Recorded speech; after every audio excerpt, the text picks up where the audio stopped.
ससुरारी सोर हो सिंगार कके रही तैयारी फगुआ में सोया के बोलौनी ससुरारी सोर हो सिंगार कके रही तैयारी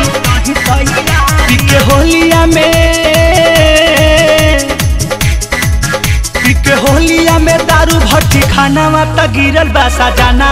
ये सखी मन लेना हमारो कहाना त गिरल बासा जाना ये सखी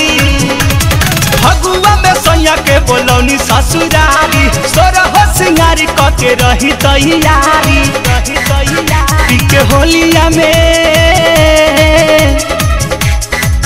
पिके होलिया में दारू भट्टी खाना त गिरल बासा जाना ये सखी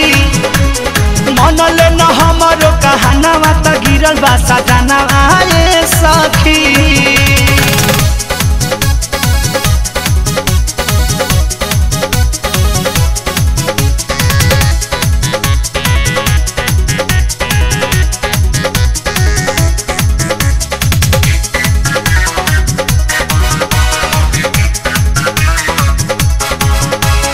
रही जतवले की जानी पी के यही हो इज्जत ससुरारी के ना माटी में मिलोई हो रही जतवले की जानी पी के यही हो इज्जत ससुरारी के ना माटी में मिलोई हो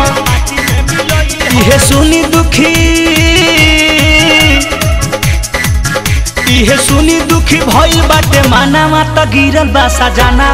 ये सखी पिके होलिया में दारू भट्टी खाना त गिरल बासा जाना ये सखी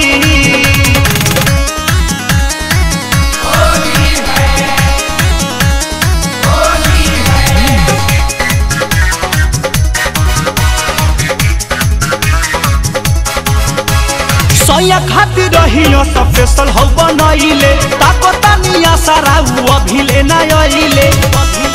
ए सखी सोया खातिर रहियो स्पेशल हो बनैले ताको तनिया सारा अभी लेना आइले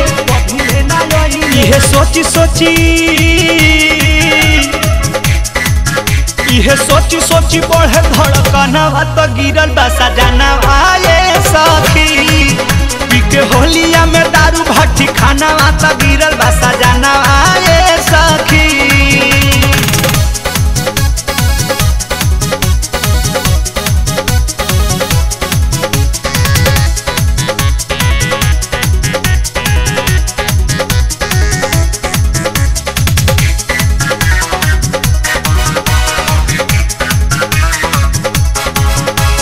सोया के बोलावल भइल होली में बेकार हो और उन बिहारी साध पुरला हमार हो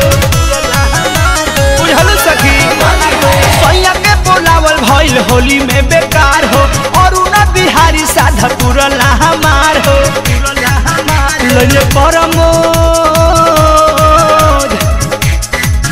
लले परमोध टांगी के गाना त गिरल बासा जाना